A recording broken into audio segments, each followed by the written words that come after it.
All right, you can tell that I'm in part of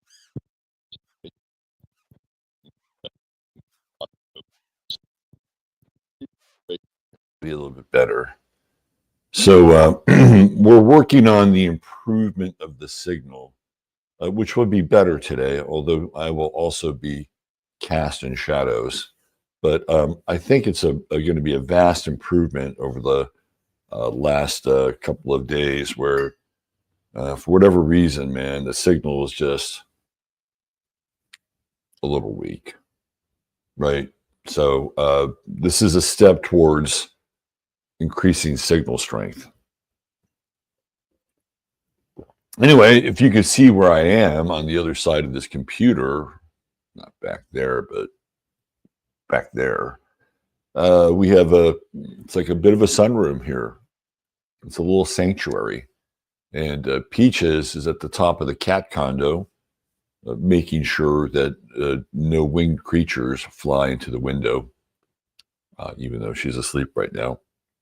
But yeah, we'll be here for the next couple of days until we rewire what's going on in the other studio. So yeah, the sunlight's cool. I even have a I don't know what you call it, a studio light, theater light here.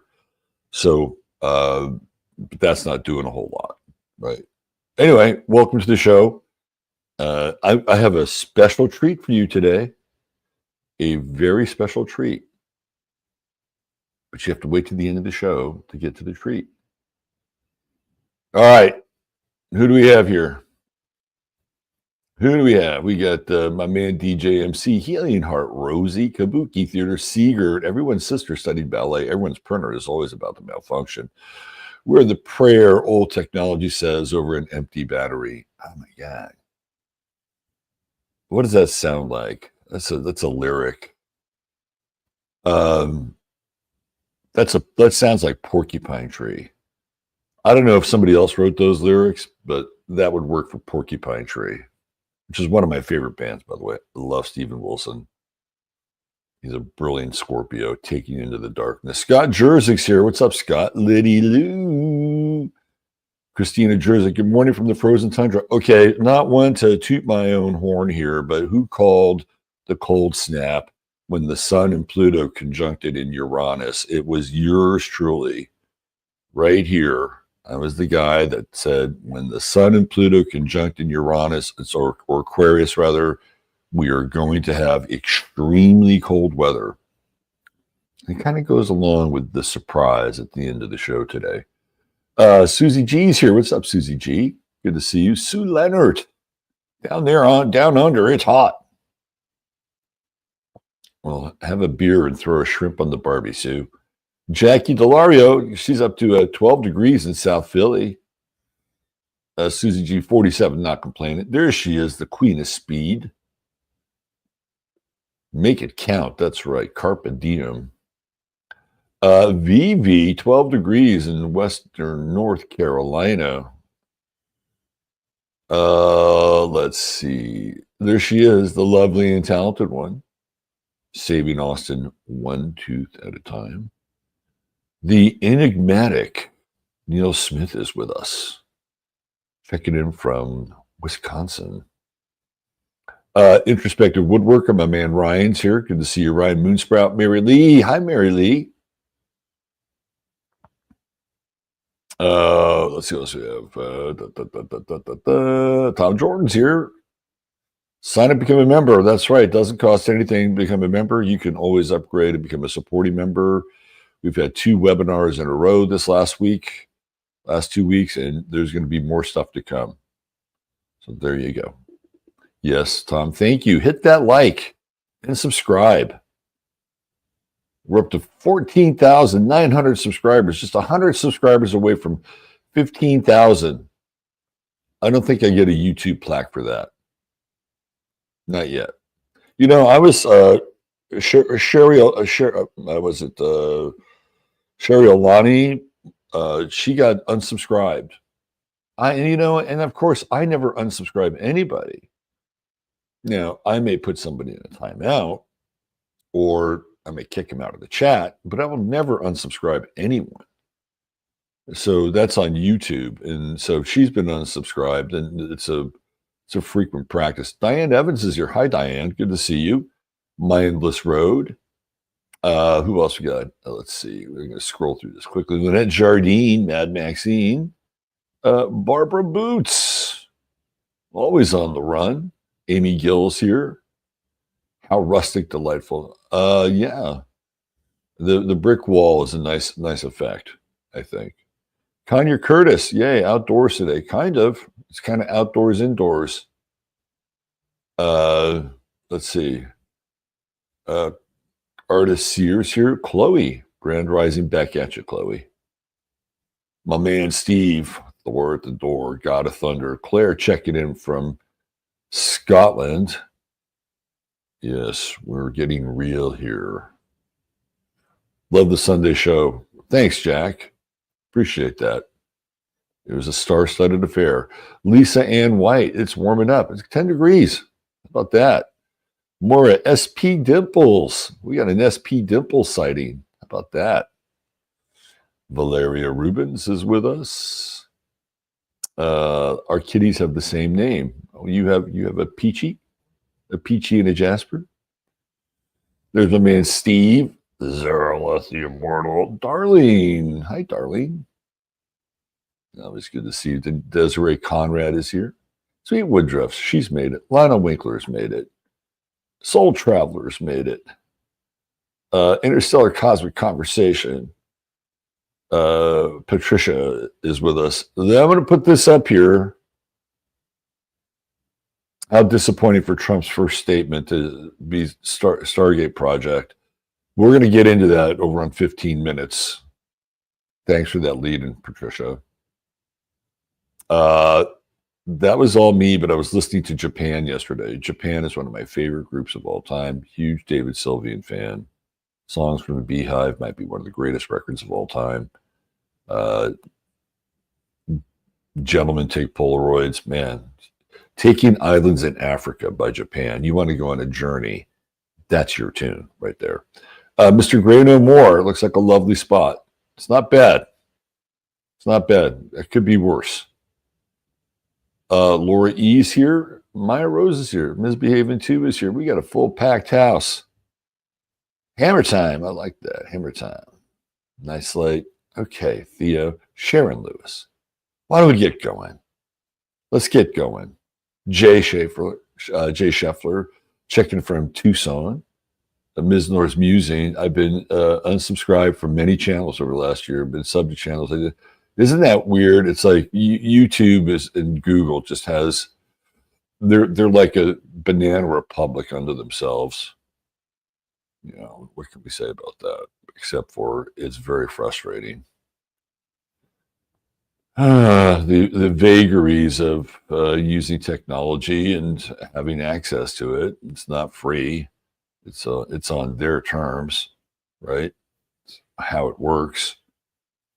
Okay, so let's get into the astrology. I'm 10 minutes in, and I'm already getting into the astrology, and we have no issues with buffering. Isn't that cool?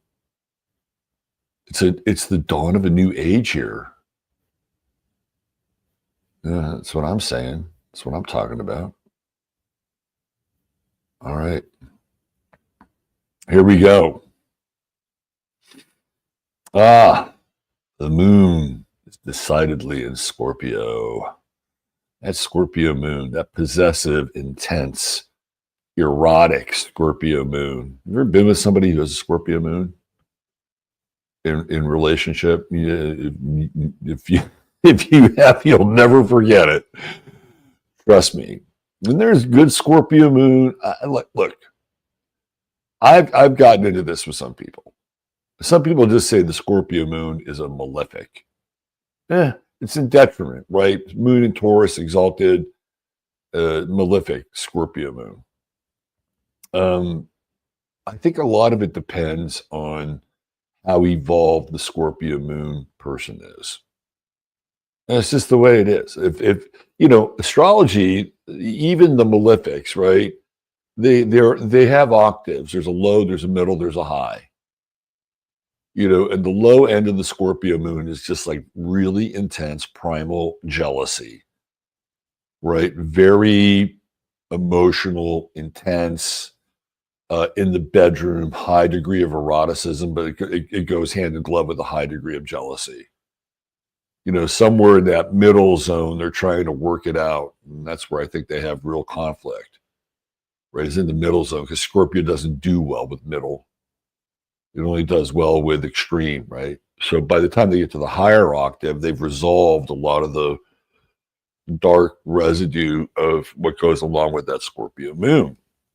And then you have sort of this deep and intense loyalty that goes along with the Scorpio moon, right? It's not going to let go. And I have a dear friend who used to be more than a dear friend, and she became a mother quite late in life using the marvels of modern science. And I don't think she could get through being a mother without her Scorpio moon now. She's got a 5-year-old boy, and she's 3 years older than me, right? And great person. But if she didn't have that Scorpio moon, I don't think she could deal with that kid. And everything else that she has in her life, including running businesses, right? So I think that there's these higher octaves, even with a malefic like the Scorpio moon. Today, that moon is coming right in and trining Venus, Saturn. And this is a very interesting energy. This is kind of like the law of attraction here. This is being magnetized by someone or something. Your moon in Scorpio isn't just like emotion for another people or another person. It could be an intense attraction to a property or a home, right? Because we're dealing with lunar, sort of lunar symbolism here, right? So there's this kind of instant thing that happens. And of course, as we speak, as the crow flies, now this will change because the part of fortune is always going to be determined by the rising sign. But we got the part of fortune, we got Vesta, and we got Juno all in Scorpio. So, we have sort of the long-term ramification of emotional expression and the beginning of something new right here. Now, of course, it is in a wide square with Pluto, so it can also wreak havoc in one's life, right? This is where attachments get broken up with this Moon-Pluto square, but also attachments can go deeper with this Saturn-Venus conjunction, which we've been talking about for a while. So keep your eyes on the gaze of a stranger today. It might be interesting. What else do we have? We got Mercury starting to cycle out here in Capricorn. Now, yesterday we were looking at this Mercury Pallas conjunction. And I think what Patricia brought up in chat about this whole Stargate thing, it's like, okay, well, you know where they're going, right? Pattern recognition, who's on stage, the head of SoftBank, Sam Altman, Larry Ellison. We'll get into more of that over on 15 Minutes of Flame. But it's going to create, and this is what I was talking about, this is what I was getting into on Sunday night. And I'm not sure. And David and Evan and Mario are all very bright. Mario, to Mario's credit, he's not political, which I love, right? Mario will take you into the symbolism. Mario will take you into the esoteric import, and you don't have to get caught up in this kind of binary relationship between whatever we've set up, left, right, conservative, liberal, right? So Mario, it's like if I want to tap out from the political, Mario's there. And again, I have mad respect for David and Evan, right? But I was talking about this thing on Sunday night where there's this coronation of a new age, right? Or a new dawn. And let me show you what let me show you what let me see if I can find this. I sent this to David. Where is it? Oh, yeah, here it is right here. I sent this to David and Evan, and let me convert this really quickly. And so this was the theme for the show, and this is exactly what I was inferring as to what was happening in Washington, D.C. on Mondays. Let me throw this up here so you guys can see what I'm talking about. Let me see. Get rid of that. Put this in here. So this was from Mr. Vivek the Snake. And so A New Dawn, right? That was the title of Sunday night's show, The Dawn of a New Day, A New Dawn. And that's what you call confirmation. And so one of the things that I was talking about on Sunday night was the fact that Trump is aligned with all of these tech magnates, and they have a very different view as to how the universe and the social economy is supposed to work than MAGA. And that was the question that I posed, and I even looked at some of the energy, and we did this before. We looked at the energy of the inauguration and then Mars retrograding over Trump's Cancerian planets, which are his base in the 11th house. And I said, can these two things coexist, and how is this going to go down? And David launched into what I thought was a very intelligent kind of breakdown as to where technology is headed. And he's basically saying, look, if they're not ready to move into this new technological world, they're going to get left behind. Now, there's some truth to that, but there's also there's like a gap, right? There's like a time gap between what people can accept, what they're able to do, and what they're able to ultimately embrace, right? And so that it's the gap that is the challenging part. So based on everything that came out yesterday with this whole Stargate thing, there's a major rift now, again, happening inside of MAGA, right? So these are the things that I was bringing up on Sunday night, right? So this is part of this Sun-Pluto conjunction, and we're in it now. This is the dawn of a new day. And so what you'll see with Trump, and I'll get back to the personal side of this, but what you'll see with Trump is that he's always, as long as I've seen him in public office, he will do one thing that looks promising, and then he'll do another thing that undercuts the promise. He's infamous for this. Absolutely infamous. So that's what you're going to get. That is what you're going to get. It's the Gemini. It's the Gemini and Trump. Okay. I'm going to get rid of the DEI stuff. I'm going to do all these other things. Oh, I'm going to spend $500 billion creating a new mRNA vaccine to cure cancer.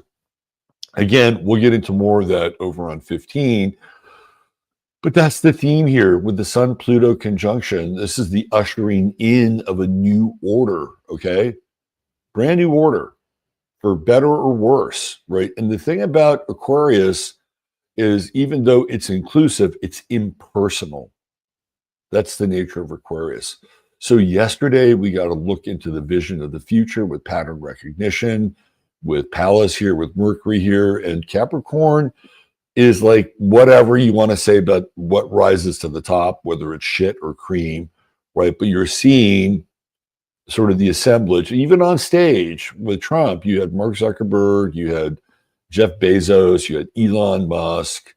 Like that is those guys are at the top of the pyramid in terms of the social technologies, right? Social order. Like they're at the top, and that's very Capricornian. And so Trump had them. And Jeff Bezos is a Capricorn, by the way. All right. So what else is going on? And we have that Mars opposition, right? Now Mars in Cancer again, I stated this on Sunday. This is the folk. Cancer's the folk. Cancer is Trump's base, and right now, Mars is crossing those Cancerian planets in Trump's 11th house, and it's causing some havoc. And people are not really happy about how quickly they've moved into creating this $500 billion commitment to create an mRNA fucking factory here in the state of Texas. Right. So this is going to be very interesting. And then we have this opposition to Mercury going on. It's like, whoa, wait, no. What about Maha? Remember?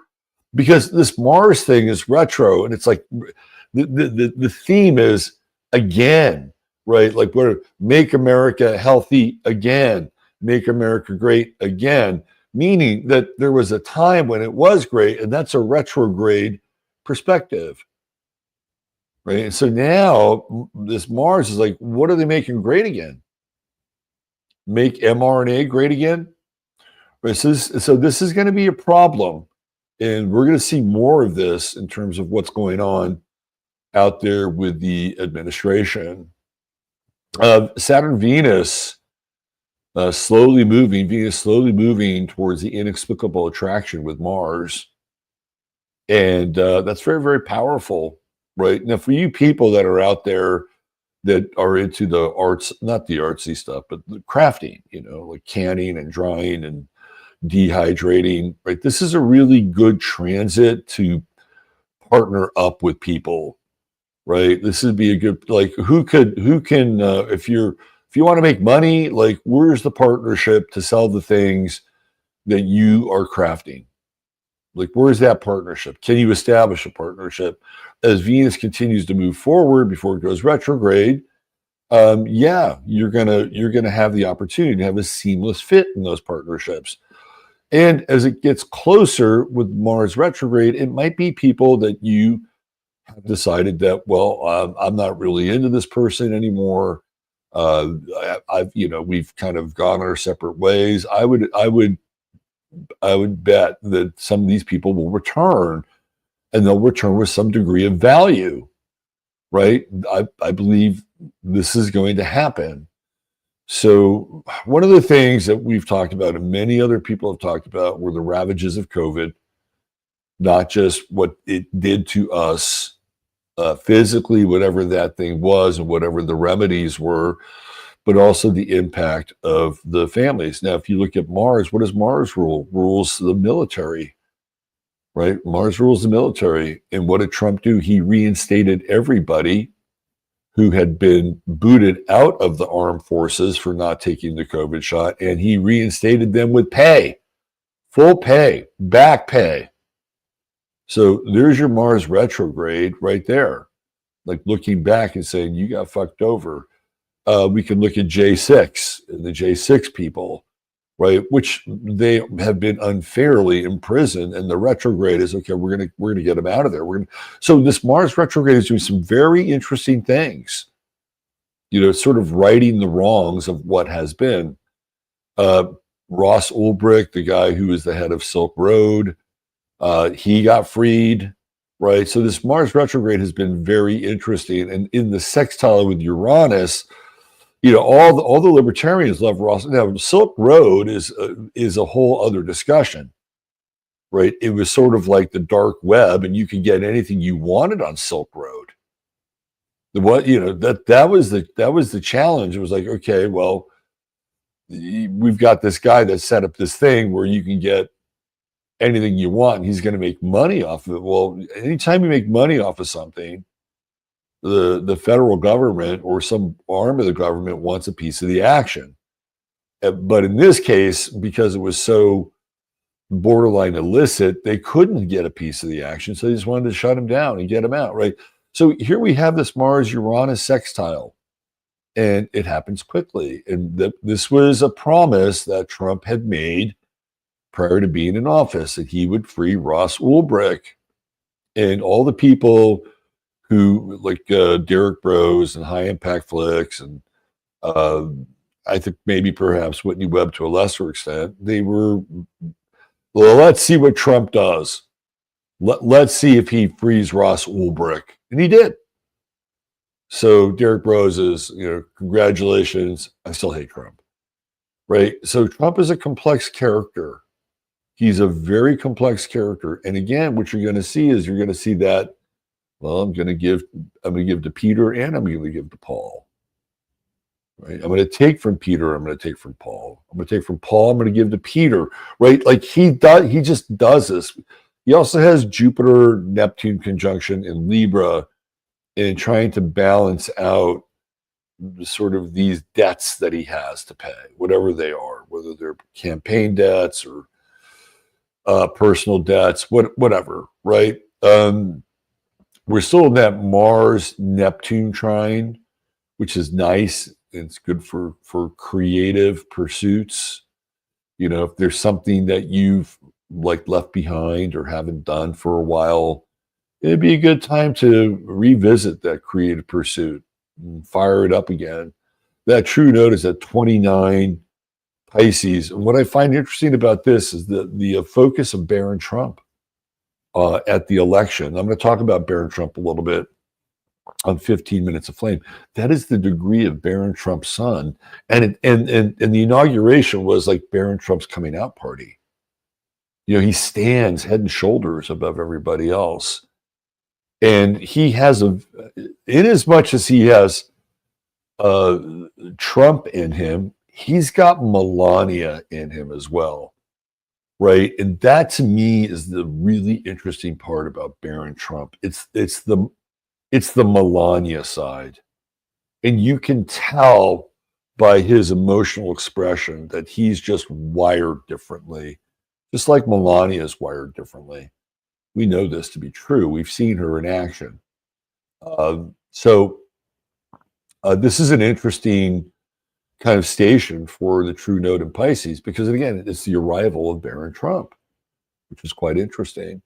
We have Mercury moving into a tight trine with Uranus, which is really good for innovating and hacks and figuring out new ways to do things, right? And this is what we're trying to do here in the home studio, is innovate with some hacks and get the signal up and running here in a better way.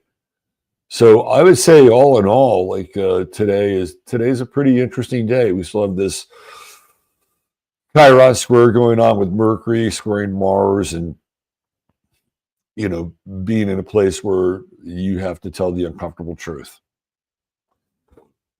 We talked about this from the workplace position yesterday. That's still in effect.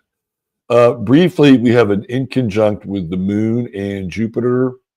And it feels to me like people want to expand their emotional horizons, and they may also want to expand their living horizons as well. There's clearly in the deep dark of winter, right?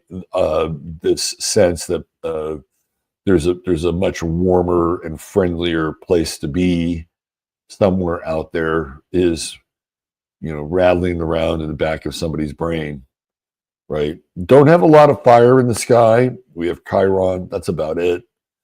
So it's not really a great time to initiate and start something new unless you're sort of drawn into it, right? By the flow of the moon, this intense Scorpio moon, or you're drawn into resurrecting something from the past, saying, yeah, I can do this. I used to do this. It feels good doing this, right? So this is not the time to strike out and go where no man has gone before.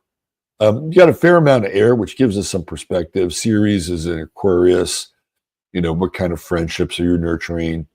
What kind of connection to your community are you nurturing? Right. So Ceres here is all about nurturing, and in Aquarius, this is exactly what we're talking about, right? So nurture where nurturing is accepted. Square Uranus, even though Uranus is the ruler of Aquarius, it may not always be accepted. But then again, you may have to nurture and accept the black sheep in your group, which is always an interesting exercise in and of itself. Really interesting day astrologically. And I would say with this, you get into a bit of, the sun is going to be like in square with the moon today.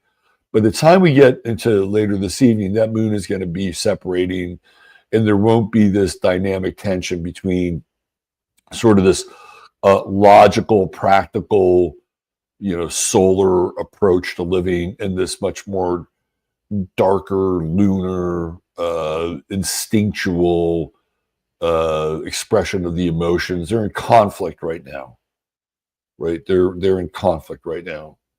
But by the time we get into later this evening, it'll start to work itself out. And we're moving towards the balsamic position of the moon. It just seemed like not long ago, we were in that full moon in Cancer, and everybody was marveling at how large and luminous it was, and Mars just sort of hiding out behind the moon, being occulted by it.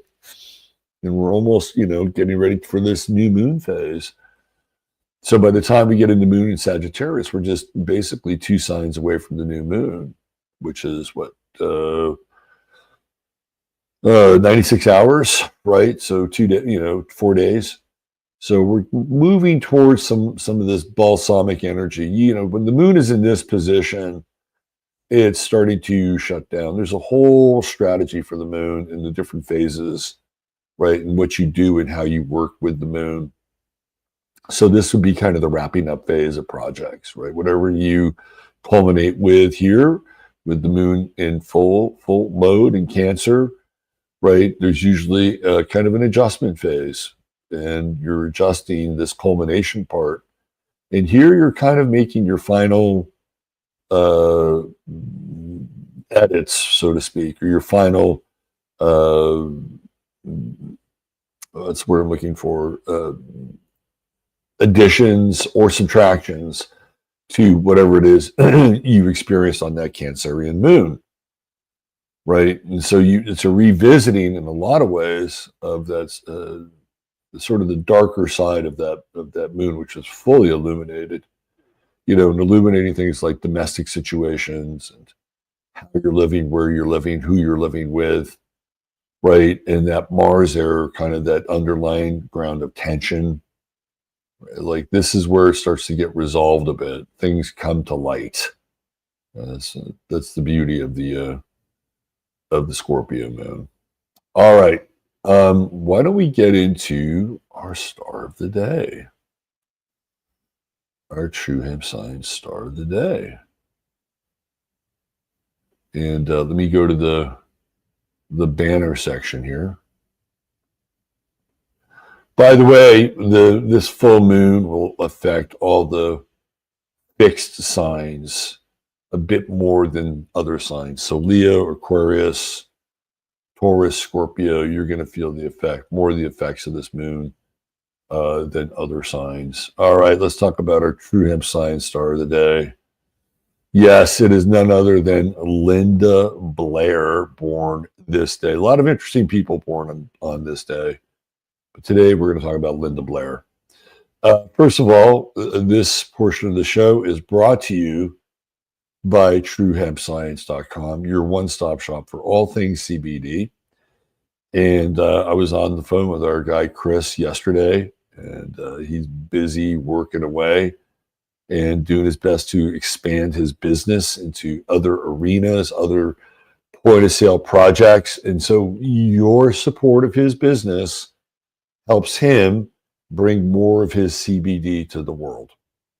It's not a bad thing, right? Your support of his business also helps this show because I support Chris and we have a mutual relationship. So by purchasing his products, you're helping to keep this show on the air, right? So that's 2 beautiful things. The third beautiful thing is you're going to get great CBD. Beyond the fact that you're going to help Chris, you're going to help me, you're going to help yourself. So all you got to do is get $100 or more when you go to ths.com, type in 15MINS, and you will get your goodie bag, which is an order within an order. You'll love it. I guarantee you. In fact, guarantee you so much, there's a 30-day money-back guarantee. That's not me, that's Chris.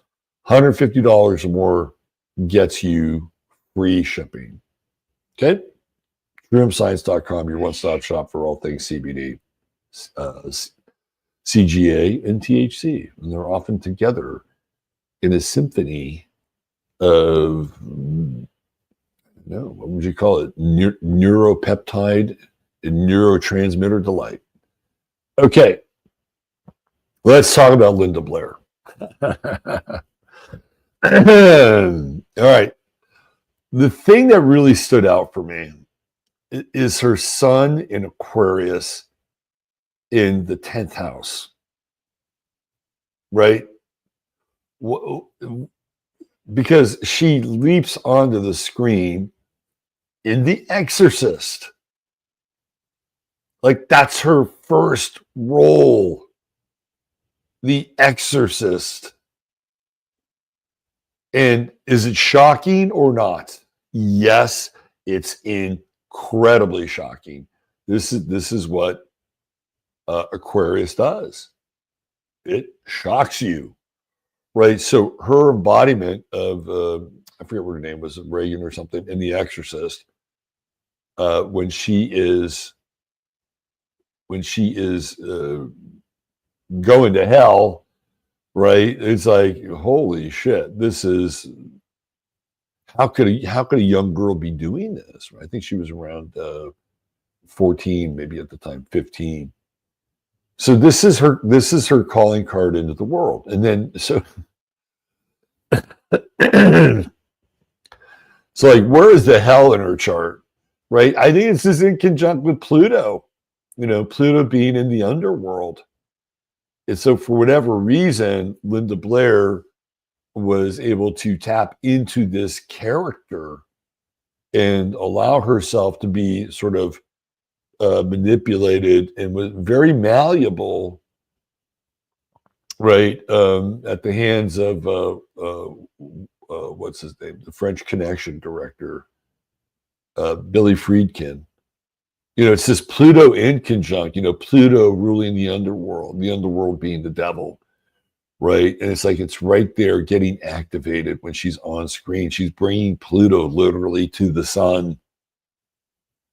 And she's shocking. She does The Exorcist 2, which critically is terrible, but makes a lot of money at the box office. So Linda Blair made herself some bank, right? And even look at the 5th house, Pluto in the 5th house.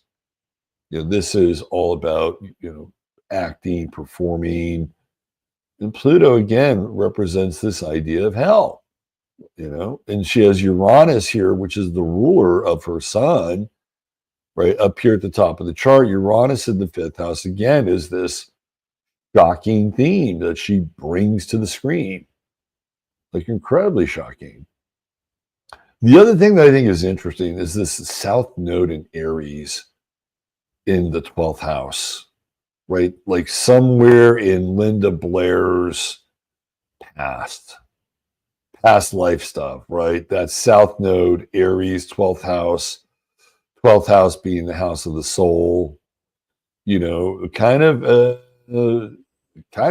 possessive, right? When you think of Aries, you think of the ram, you think of the horned god, right? And it's like, she's got this passcode to the 12th house, like, it's in her.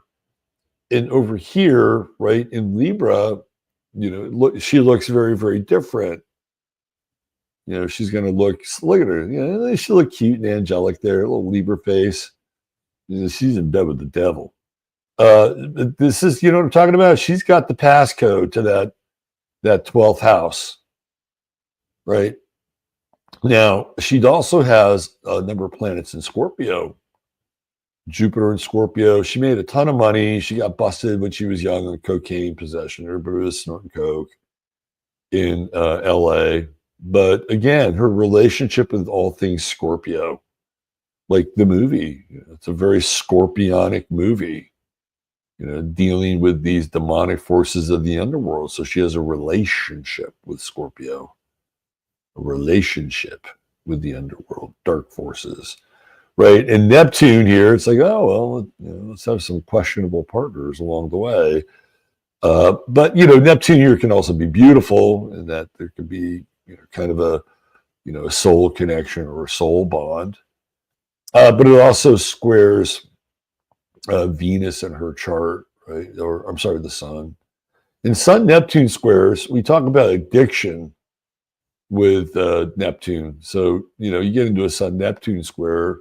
If she's feeling like addicted, if she's feeling what's what I'm looking for, like she has a lack of confidence, and she can't be in the world, right? She's leaning on these Neptunian kinds of addictions, whether it's sex or whether it's cocaine, right? This is what helps her kind of get through, even though it's not the best thing for her. The interesting thing about Linda Blair, she became an animal activist and a vegetarian. So that's that true note in the sixth house, which is what? Animals, right? Small animals, Libra, the law, balance, fairness. So it's kind of interesting, because I wouldn't put her in the Brigitte Bardot category at all. But Brigitte Bardot did the same thing. Eventually she moves away from movies and starts adopting all these animals, and gets into animal rights and activism. And Linda Blair is doing the same. She's doing the same. Let's talk about this Venus in Aquarius for a minute. Okay, she's going to have relationships with very different kinds of people. And what's interesting is that she had relationships with two guys named Rick, right? Rick Springfield and Rick James. Two very different Ricks. Am I right? So she's got this Venus Chiron conjunction, and she's willing to have relationships with people that are, let's say, slightly out of her social circle and social sphere, which obviously Rick James would qualify as, right? Rick James is an Aquarian. His sun is at 10 degrees Aquarius. So she's got a 9-degree orb with his sun. Rick James also has a Scorpio moon. So his moon is over here in her 7th house. And so, the instant kind of scorpionic attraction that they seem to have kindled for each other quite quickly. I think that, there's this very dynamic Venus-Mars square, which is friction and tension. And, Mars in the 1st house has to get worked out in the body, right? It has to express itself in the body. So Linda Blair has to feel something, right? It's visceral. She's a Taurus rising. And her Venus in Aquarius is more ethereal. It's more, like plucking somebody out of the crowd who's not like who she is, right? So these are very, very different energies. And with this square with Jupiter, it's clear she's willing to take risks for love, right? And I don't know if she loved Rick James or not, or there was the lust thing, but it's clearly taking a risk. Right. And so it gets back into this sun in the 10th house, and you see Linda Blair with Rick James. It's kind of shocking, right? It's like, whoa, what the fuck? Who knew? Linda Blair and Rick, it's not as shocking as The Exorcist, but there's a shock value here. And you can certainly see it. She's got a sun, Jupiter sextile. That's money. She made a lot of money during that period in the late 70s. Kind of blew a lot of it, but she made a lot of money. I think she, still does like community theater. She's not in poverty or anything, right? And she has a Mercury Mars trine. She's going to do what she wants. When she makes up her mind, she's going to do what she wants. And what I think is interesting here with Mercury is that when you look at Mercury, what do we have here? We got a trine with Mars. And that's about it, right? So what is she known for in that movie? Your mother sucks cocks in hell. right? Like there's the shit that comes out of her mouth in that movie, like that's Mercury, right? And it's trining Mars, and it's aggressive, and it's confrontational, and it's through the movie. It may not be through Linda Blair, but it's through the movie, right? Really interesting. Like you can see The Exorcist all over, and even Saturn, in the ninth house. Like Saturn in the ninth house in Capricorn is like the priest. It's like Jonathan Miller, or Max von Sydow. It's like it's this character. It's this, it is this kind of religious force in some ways that brings order. So you can just see The Exorcist in her chart. Like it's there. Of course, she's more than The Exorcist. I think her living situation could be tricky with Moon and Cancer in the third house.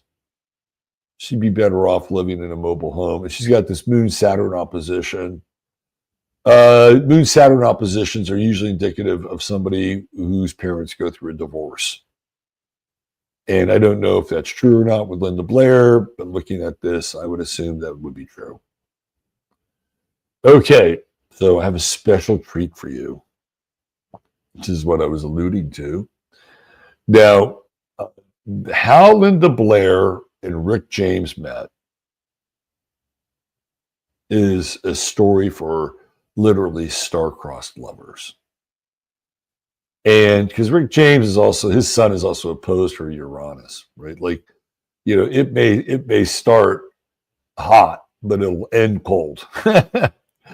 Right? So Linda Blair had given an interview, and in the interview, she said that Rick James was the sexiest man alive. Well, Rick James read that, and he's like, hey, I'm Rick James, bitch. Right? Like he says, I'm going to get in on this. So he wrote a song for Linda Blair called Cold Blooded. Okay? Cold Blooded. Now, because of copyright infringement, I can't play that exact song.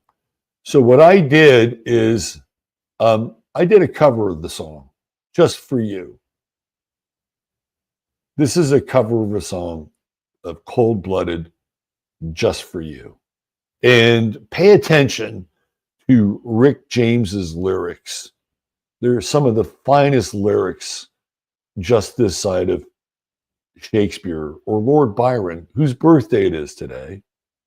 The rebel, the romantic poet rebel, Lord Byron. Well, Rick James is a romantic poet rebel in his own right. And so this is my version of Cold Blooded just for you. Sexy, sexy. Sexy, sexy. Who do you, girl? Who do you belong to? My point of view is, girl, I think you're hot.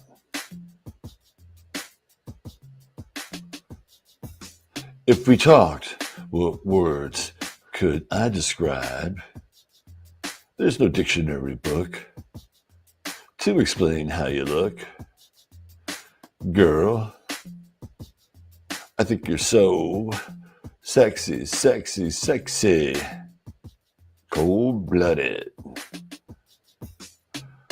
Or can I say, sexy, sexy, sexy. Cold-blooded. The way you walk, sexy. The way you talk, baby, sexy. Mama, you're too cold for me. Sexy. Freaky, baby. Who are you? You look like a movie star. Girl, what's your name and number? Is it true that you think I'm hot? Hot. Hot. If we try to get to know each other, you might find you couldn't trade me for another. Because I think you're so sexy. Sexy, sexy, sexy, cold-blooded. Cold-blooded. Cold-blooded. There you go. Sexy, sexy. The great Rick James. Cold-blooded. Those were the lyrics. Those great Shakespearean lyrics, cold-blooded. And, you know, when Linda Blair heard that, I'm sure it just moved her in a visceral manner. It's like, oh, that is my guy. That is my guy. Rick James. Come to me. There you go. That's it, boys and girls. That's your Astro Weather for today. Come join me over on 15 Minutes of Flame, and we'll get into Operation Stargate. In the meantime, don't forget to like, subscribe. If you want to buy me a cup of coffee, that's in there in the show link. And what else? Treat each other well. God bless. Have a wonderful day. We'll see you back here tomorrow with the weather and then over on 15. Bye for now.